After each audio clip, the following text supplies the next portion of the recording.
Yobo, thank you so much for joining us. We're looking forward to today's discussion. You're a vice president on the investment team at ValueAct Capital. Can you start by sharing your background and the path that led you to public equity investing? Yeah, sure. I'm happy to. And so nice to be here with you, Ashley. So I'm someone who's intellectually curious. I've always considered myself to be this way.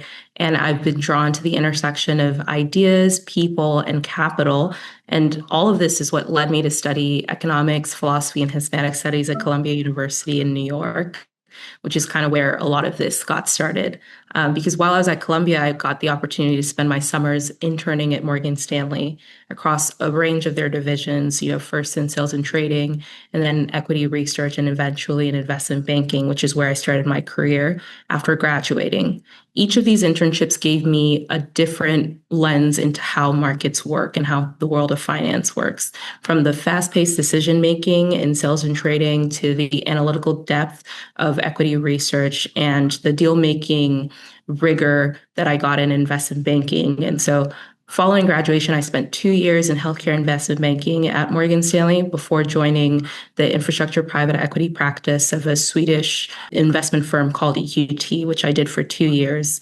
And working at EQT gave me more of an operational perspective, especially being in the infrastructure side of things. But over time, I realized that I was more energized by the research-driven side of investing rather than chasing after the next deal. I wanted to spend more time analyzing businesses deeply and thinking long-term.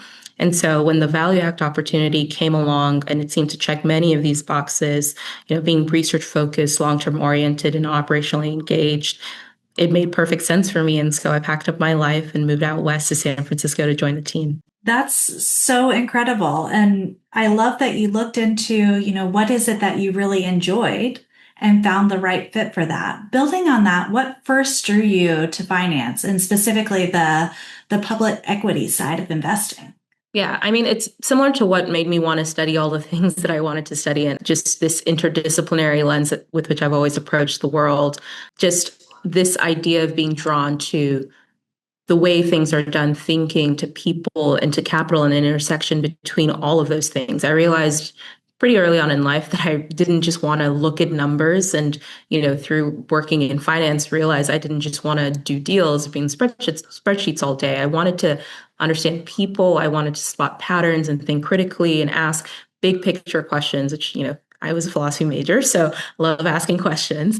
But yeah, applying those skills that I developed over time to asking these big picture questions about how businesses work and how should they work, how could they work better. Investing lets me do that. It lets me be truly interdisciplinary in my day-to-day work. It's a field where you're constantly learning about industries, about leadership, decision-making, and the world at large. I also just love that it's a space where both analytical thinking and human insight matter. It's not just about being right on the numbers. It's about having a point of view and the curiosity to keep sharpening it. So it definitely keeps me on my toes and keeps things interesting. That human insight piece is really key. And ValueAct is actually known for its long-term approach and for looking beyond just those numbers, as you were talking about, to consider industry structure and strategy and even the environmental and social factors. So how does that perspective shape your work day to day? Sure. I mean, in my day-to-day, I focus on understanding businesses at a really deep level. As you said, that's kind of our MO here at ValueAct. So it's not just through financial models, but by speaking with people across the ecosystem, former executives, customers, competitors, and sometimes academics or policy experts. I mean, I try to piece together a mosaic of perspectives to better understand how a company fits into the broader industry and where both the company and the industry could go. I also spend time working directly with management teams and engaging with them. The conversations with them help refine my thinking and help with pressure testing assumptions. So it's like teach and learn is how we like to say it. So I'm learning from their perspective, and where there's alignment, sometimes we find ways to collaborate together on creating that long-term shareholder value. But what I like most about this work is that it requires both patience and curiosity. You'll hear me say both of these words a bunch of times whenever I talk about what I do, because it's not just about chasing quick wins, it's about building conviction over time. We are long-term investors here. And that means asking tough questions, stress testing ideas, and being open to changing your mind, which does take some humility. Easy for me because I'm very early on in my career, so I don't think anyone expects me to know too much of anything, but maintaining that over time as you sort of establish yourself in the industry. So for me, it's about being thoughtful enough and humble enough to arrive at real unique insight, which is what generates the returns and makes one have a successful career. And as you might imagine, our students are so interested in what a day in the life actually looks like. So share with us a little bit about what your day and your typical role looks like. I'm going to be so cliche and say, well, no 2 days are the same. It is true. Some days it's just me and my computer, maybe watching an animated YouTube video on semiconductors for dummies or reading a dense white paper and trying to make sense of it. Sometimes it's more immersive, like spending a full day with a company executive, just listening, learning, absorbing as much as I can. Sometimes it's spending hours huddled around a round table with my team, asking, what are we missing? What's the counterpoint? What's exciting to you in your world today? So it can, no 2 days are exactly alike. It can involve some mix of deep thinking and some conversations, but regardless of which one dominates in any particular day, it's always driven by curiosity. I love that. So my background is in math, and that certainly taught me how powerful data can be informing those decisions, as you were sharing. So how does data and analysis guide your investment recommendations? Sure. I mean, data plays a big role in helping us make better decisions. In investing, math and analysis helps us test assumptions, spot trends, and stress test different scenarios. So, for example, I'll use a financial model to understand what would need to be true, like what you need to believe is how we call these analyses, but what would need to be true for a company to succeed over time and where the risk may be hiding. So, it might ask questions like, what if a company grows more slowly than expected? And what if interest rates change? Or, modeling these different scenarios helps us understand where things could break or surprise us, both for the positive, but also for the negative, and helping us think about what is a reasonable price to pay for this investment and what kind of return could you hope to achieve over a set time frame. But I see data as a way to sharpen your thinking and not replace it. This is even more important, I think, today with AI, et cetera. The analysis is important, but it's only part of the picture. You still have to ask the right questions. You need to understand the human side, which I've, talked about quite a bit already. You need to understand that side of the business and connect the dots across different pieces of information. So data definitely is one step to getting there. You need to be facile with the numbers and understand how the tools that are out there for you, but also don't outsource your thinking. You do need to make sure you're asking the right questions and seeing the bigger picture as much as possible. I really love that phrase, don't outsource your thinking. And it possibly plays into the next point that I was just going to mention, which is you've been very vocal about increasing representation in finance. So can you share why you think it's important and what steps you take to help open doors for others? Yeah, sure. I mean, it's almost kind of funny that I end up sitting here in the seat as a public equity investor telling other people how to get to where I am because I never really saw myself doing this. Looking back on it, I think I did have an early interest in public equity investing. And I did have that typical experience of, oh, I got stocks for my birthday and whatever. I cared about the markets. But for whatever reason, I never saw it realistically for me.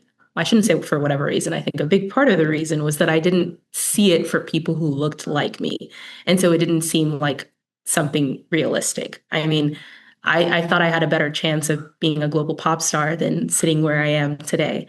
And so having sort of stumbled my way into this, I see so many people, especially young women, count themselves out of the race before it even begins by just not thinking that this is something that is achievable. And so I do try to put myself out there a little bit more and encourage people so that they can see that it is very achievable. It is very doable. The people who are doing this are not rocket scientists. The rocket scientists are off being rocket scientists somewhere. It's regular people just like you who have an interest and a passion and have the discipline to go out and make it happen for themselves. So That's a big part of why I think it's so important. There's so many other obstacles that you're going to have to overcome in this career and pursuing this path.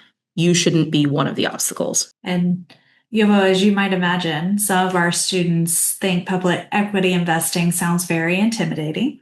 So what's one myth that you'd like to clear up? I don't know if this is very flattering to myself to say this, but you just don't need to be a genius to do this.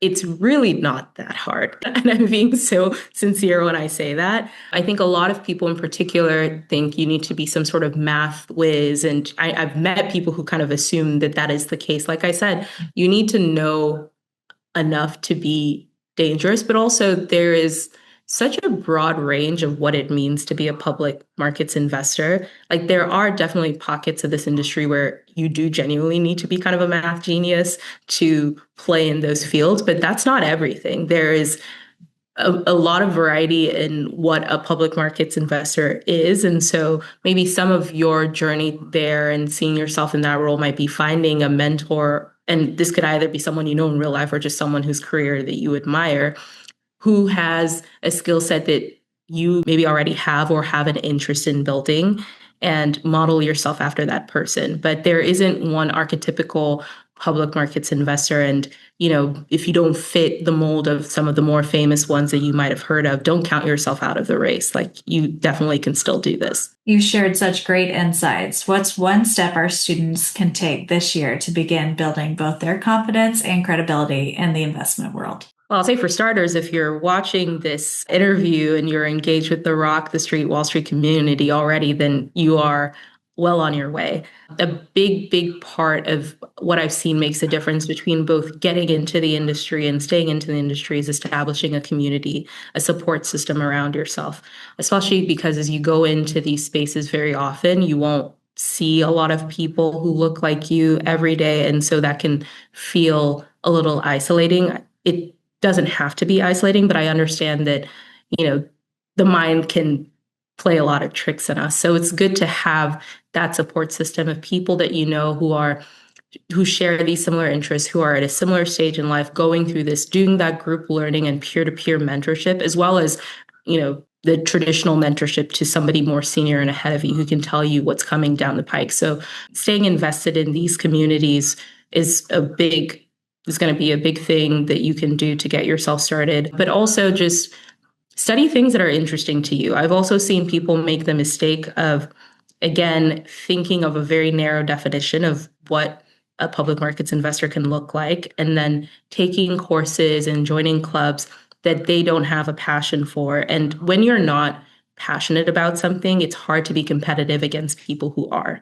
So it's better for you to be as authentic and genuine in your interests as you can. It's not to say that something you can develop an interest over time. If something is not interesting to you right now, like reading the Wall Street Journal may not be super interesting to you right now because you may not understand all the jargon, but that is something that can be built up over time. But the passion is something that you can't really fake. So if your passion is for public markets, there are a lot of tools, there are newsletters that kind of summarize the news of the day in more bite-sized forms. And I can promise you that repeated exposure to the Wall Street Journal, The Economist, Financial Times, et cetera, you will begin to get into the flow of things and start to understand the jargon that is being spoken. But again, just do the things that feel authentic and natural to you, and the rest kind of takes care of itself. Well, Yobo, thank you for bringing your authentic and genuine self to this conversation. We so greatly appreciate it and know that our students will find great value. So thank you. Awesome. I'm really glad to have helped in any way that I can.